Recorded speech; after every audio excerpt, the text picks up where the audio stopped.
किसान भाइयों, अगर आपकी भी धान की रोपाई देर से हुई है और देर से रोपाई की गई धान में आप अच्छे कल्ले पाना चाहते हैं, अच्छी पैदावार लेना चाहते हैं, तो यहाँ पे हम बहुत ही आसान तरीका कुछ ऐसी महत्वपूर्ण बातें आपको बता देते हैं। इन बातों का अगर आप ध्यान रखते हैं तो अच्छे कल्ले तो आएंगे ही आएंगे, साथ में अच्छा और ज़्यादा उत्पादन भी आपको देखने को मिल जाएगा। सबसे पहले क्या करना है, समय से आपको यहाँ पे तो समय से ही रोपाई करना होता है, लेकिन अगर आपने देर से रोपाई की है तो आपको समय से खादों का इस्तेमाल ज़रूर करना है। देर से रोपाई की है और देर से खादों का इस्तेमाल करेंगे तो भी सही नहीं होता है। तो रोपाई के समय लगभग 35 से 40 किलो आपको डीएपी डालना होता है। साथ में 30 से 40 किलो के हिसाब से आपको पोटाश डालना होता है। पोटाश दो बार डालिए। आधी मात्रा रोपाई के समय डालिए, आधी मात्रा 40, 45 या 50 दिन पे डालिए। तो वही लगभग 15 से 20 किलो पोटाश डालिए, जो कि इसमें बहुत जल्दी तैयार होती हैं। वहाँ पे 12-13 किलो ही पोटाश डालिए रोपाई के समय। इसके बाद में 40 से 45 दिन पे फिर से आप 12 से लेकर 20 किलो, मतलब 12-13 केजी कम दिन वाली वैरायटियों में, 15 केजी मध्यम और वाली वैरायटियों में जो कि इसमें देर से तैयार होती हैं, वहाँ पे 20 किलो आपको जो है पोटाश दूसरी मात्रा डालनी होती है। तो रोपाई के समय भी पोटाश डालना होता है और 40-45 दिन पे फिर से पोटाश डालना होता है। साथ में डालिए Sagarika Z plus plus. Sagarika Z plus plus में बहुत सारे माइक्रो न्यूट्रंस पाए जाते हैं, जिससे फसल में बढ़वार कल्ले का फुटाव काफ़ी अच्छे आपको देखने को मिलेगा। तो यहाँ पे सागरिका जेड प्लस प्लस रोपाई के समय या फिर रोपाई के एक सप्ताह के भीतर लगभग 10 किलो के आसपास डालना होता है पर एकड़ तक। यहाँ पे हमने जितनी भी खाद की मात्रा बताई है वह 1 एकड़ खेत के लिए बताई है। तो ये तो आपने 2-3 खादें रोपाई के समय डाल दी। इसके बाद में रोपाई के एक सप्ताह के अंदर फिर से आप यूरिया डालिए। लगभग 18 से 20 किलो यूरिया डालिए पर एकड़ के हिसाब से। इसके बाद में फिर से जब आपकी धान की फसल 20, 25 या 30 दिन की हो जाए तब फिर से यूरिया डालिए 30 से 40 किलो। इसके बाद में 40-45 दिन पे फिर से 30 से 40 किलो आपको जो है यूरिया डालना होता है। यूरिया 3 बार डालना है, पहली बार रोपाई के एक सप्ताह के अंदर, दोबारा से लगभग 20 से 30 दिन पे, अंतिम बार 40 से 45 दिन पे यूरिया का इस्तेमाल करिए। हमने मात्रा आपको बता दी।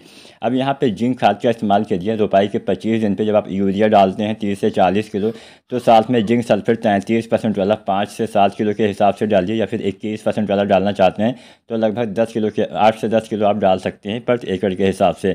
इसके साथ में आपको डालना है सल्फर 90% वाला, लगभग 3 या 4 किलो के हिसाब से सल्फर। जब आप 25 दिन पे यूरिया और जिंक डालते हैं तो 90% वाले 80% वाला सल्फर 3 या 4 किलो के हिसाब से आपको डालना होता है। तो यहाँ पे 3 खादें अगर आप 25 दिन पे डालते हैं, अच्छे कल्ले के साथ साथ अच्छा उत्पादन किसान साथियों आपको अवश्य देखने को मिल जाएगा।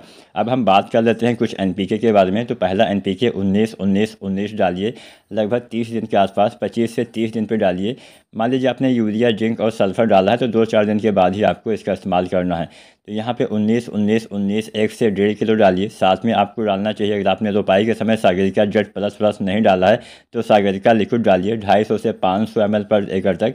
और एनपीके 1 से 1.5 किलो के हिसाब से 25 से 30 दिन पे रोपाई के अगर आप डालते हैं तो अच्छा लाभ आपको मिलेगा, कल्ले अच्छे आएंगे, हरियाली भी आपको देखने को मिलेगी। अब हम बात कर लेते हैं, यहाँ पे तो हमने खादों के बारे में आपको बता दिया। 2-3 खादें और है जो आप डाल सकते हैं, जैसे आप एनपीके 052-34 बालियाँ आने से पहले डालिए। साथ में बोरोन डालिए, एनपीके 1 से 1.5 किलो और बोरोन जो 20% वाला आता है 100 से 125 ग्राम के हिसाब से डालिए। इसके बाद में जब बालियाँ निकल आए मतलब बाहर, तब आपको 0050 एनपीके 1 से 1.5 किलो के हिसाब से डालना होता है। तो यहाँ पे हमने रोपाई से कटाई तक संपूर्ण खाद की मात्रा आपको बता दी। यूरिया कितना डालना है, कितना डीएपी, कितना पोटास, कितना जिंक, कितना सल्फर, कितना आपको बोरोन डालना है, कितना एनपीके डालना है। अब इसके अलावा कुछ बातों का ध्यान रखना होता है। जब भी आप यूरिया खाद का इस्तेमाल करिए धान में तो उस समय ज़्यादा पानी भरा ना रहे, इस बात का ध्यान रखना है। इसके साथ साथ जब भी आप किसी भी खाद का इस्तेमाल करिए तो उस समय के साथ साथियों खेत में जो है नमी होनी चाहिए, उचित मात्रा में नमी रहे तभी खादों का इस्तेमाल करना है। नमी ना हो तो पहले सिंचाई करनी है, उसके बाद ही खादों का इस्तेमाल करना है। यूरिया डालते समय बहुत ज़्यादा पानी भरा ना रहे,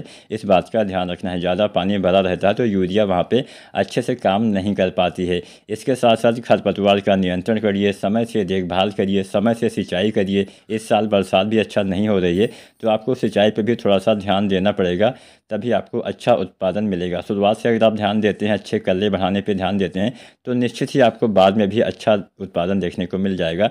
जब बालियाँ आएँ तो 052-34 अवश्य डालना, बालियाँ आने से पहले ही डालना। तो उम्मीद करते हैं आज की ये 4-5 मिनट की वीडियो आपके लिए काफ़ी फ़ायदेमंद होने वाली है। फिर भी कोई सवाल या सुझाव हो नीचे कमेंट करिए और SRJ फार्मिंग चैनल को सब्सक्राइब करिए। धन्यवाद।